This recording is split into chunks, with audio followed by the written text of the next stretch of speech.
Before we get into today's episode, we just wanted to invite you all to visit Storemasta at stand H10 at the 2025 WHS Show in Melbourne on May 21 and 22. We're looking forward to meeting lots of people in industry and chatting about dangerous goods safety, compliance and control measures. As always, we'll have products on display, lots of merch to give away, competitions and games. We'll even be recording a podcast on site and offering free in-person consultations. So come see us at H10 and say g'day. We're also running a competition to win a $400 Airbnb voucher right now for anyone who subscribes, follows, rates or reviews the podcast. Just submit a screenshot of your action to hello@storemaster.com.au to enter the running. The winner will be announced on Thursday, June 5. Find the competition post on any of our social pages for all the details and T's and C's. Okay, back to the episode.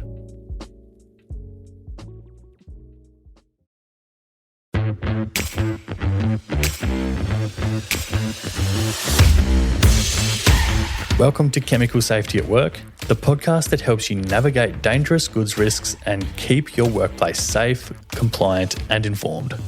I'm your host, Patrick G, and today we're tackling a really important aspect of managing Class 3 flammable liquids, ignition sources. Now, most of us know that flammable liquids need to be kept away from flames and sparks, but in a busy workplace, ignition sources aren't always easy to spot or control. And if you're not paying close attention, they can quickly lead to fire, explosion, and serious harm. So in this episode, I'm going to walk you through what ignition sources are, where they might be hiding in your workplace, and what you can do to eliminate the risk. Let's start with the basics. An ignition source is any object or condition that can produce enough heat to ignite flammable vapours. And when those vapours come within 3 metres of a source, that's all it takes to trigger a fire. It could be something obvious like a welding torch, or something easy to miss like a static spark from clothing, or heat from a hot surface. Even a tiny ember can reach over 100 degrees Celsius, more than enough to ignite a flammable substance. That's why identifying and eliminating ignition sources is one of the most important parts of working with flammable liquids. Ignition sources usually fall into one of 4 categories: thermal, electrical, mechanical, and chemical. Now let's break each one down.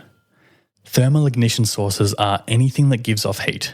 We're talking about flames and blowtorches, cigarette butts and lighters, hot surfaces like stoves, pilot lights and electric lamps, even glowing embers or welding sparks. These are the most visible types of ignition sources and some of the easiest to spot.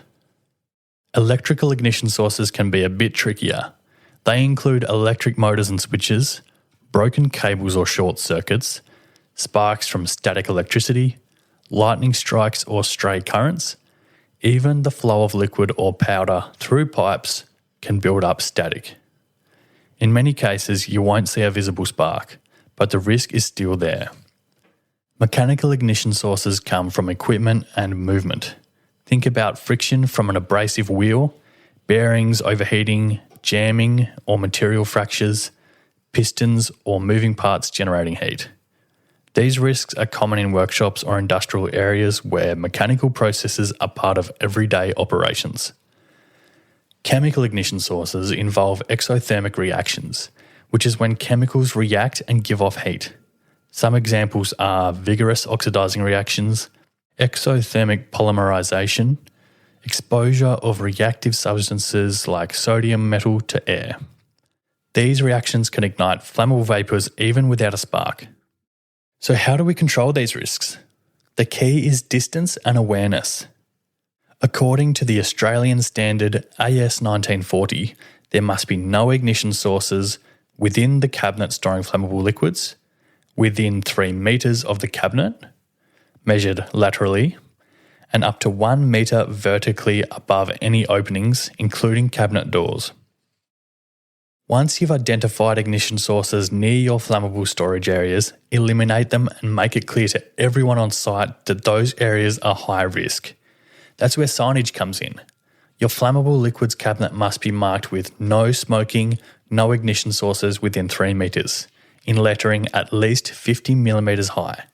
and the sign needs to be clearly visible, even when the cabinet is closed. Even the best signage won't help if your team doesn't understand the risks. That's why training is crucial. Make sure your staff, supervisors, and contractors know what ignition sources look like, how to eliminate them, and how to handle and store flammable liquids safely. If someone doesn't know what a risk looks like, they won't be able to protect themselves or anyone else. So here's what I want you to take away from today's episode. Ignition sources are everywhere. They're not always obvious, and if your workplace handles Class 3 flammable liquids, identifying and eliminating those sources is non-negotiable. Remember, check the Australian standards, read your safety data sheets, train your team, and never store flammable liquids within 3 metres of any ignition source. Thanks for joining me on Chemical Safety at Work. If you found this week's episode helpful, please subscribe to Chemical Safety at Work on your favourite podcast platform and rate or leave us a review. We love to hear from our listeners, so send us a message and let us know if there are any topics you'd like us to do a deep dive on. Until next time, stay safe, stay compliant, and keep those flammable liquids under control.